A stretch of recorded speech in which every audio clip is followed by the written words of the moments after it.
Sa Bacolod City, ginakabig notorious nga drug pusher arestado. Masobra 1.5 million pesos nga balor sang suspected shabu narekober sa separado nga drug bypass operation sining ang weekend. Yaring balita ang aton gintutukan. Madugay na ginamonitor sa Bacolod City Police Office ang ginapasuni big-time drug supplier nga si Mohaisin Magundakan. Ang 24 anyos ang ginatudlo supplier sa binulto nga droga sa pila kauna na nga nadakpan sa mga drug bypass operations. Kagabi, tigayon ini nga naaresto sa Block 2 Purok St. Vincent, Barangay Alhis. Ginapanginwala sining ang masobra 1 milyon ka pesos nga droga nga na-recover sa iya. Gapang laba ko that time, ang kamot gani, sir, may ano po. Kibot lang ko, nagsulod sila. Ang bata ko na shock. Manong isa pala katuig sa nahilway ini sa kaso sa droga.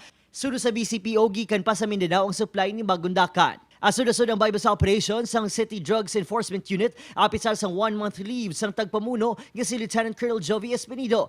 Nag-file siya sang leave and it was already approved man sang aton nga mga authority and Pro-6. He is on leave because of sang iyang religious activities niya sa Sagwa. Maluwas sa operasyon kay Magundakan. Ginlupod man sa presuhan si Wilfredo Diopita, 62 anyos ang Purok Sigay, Barangay 2 matapos sa kuhaan sa kapin 300,000 pesos ng suspected shabu, samtang balor 35,000 pesos ang na-recover sa Police Station 1 gikan kay John Ray Oliveros ug Charo Canlas sa Brook Boulevard, Barangay 14. Upod si Reynald Castillo, Adrian Prietos. 1 Western Visayas. Tag-iya sa isa ka boarding house kag isa ka drug surrender Dakop sa separado nga drug bypass operation sa syudad sang Iloilo. Si John Sala nakatutok.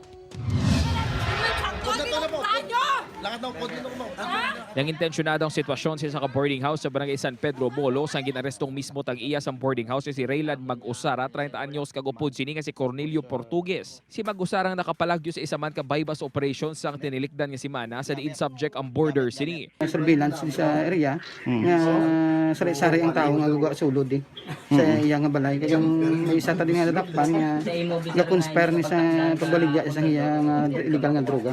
13 ka sachet nga napatihan shabu na-recover kay Mag-Usara ang ginakabig man nga number 17 sa badak list. Ginpanginwala naman sang subject ang akusasyon batok sa iya. Arestado man ang 44 anyos nga si Stephanie Di Maisip sa drug bypass operation sa Barangay Lopez High na Norte, La Paz, Iloilo City. 3 kasi man na inigi na monitor sang La Paz Police. Bali may gadagdag lang bala sa iya bala. Mag-meet sila kung din sila mag-meet nga lugar umanang aton sa aton pag information nga nakuha sa iya. Anom ka sa sachet ang suspected shabu kag 1,100 pesos nga bypass money nakuha sa subject nga todo pagpanginwala sa akusasyon batok sa iya. Wala ka ba na hindi na ako. Upuod kay Cirilo Renduque, John Sala. 1 Western Visayas.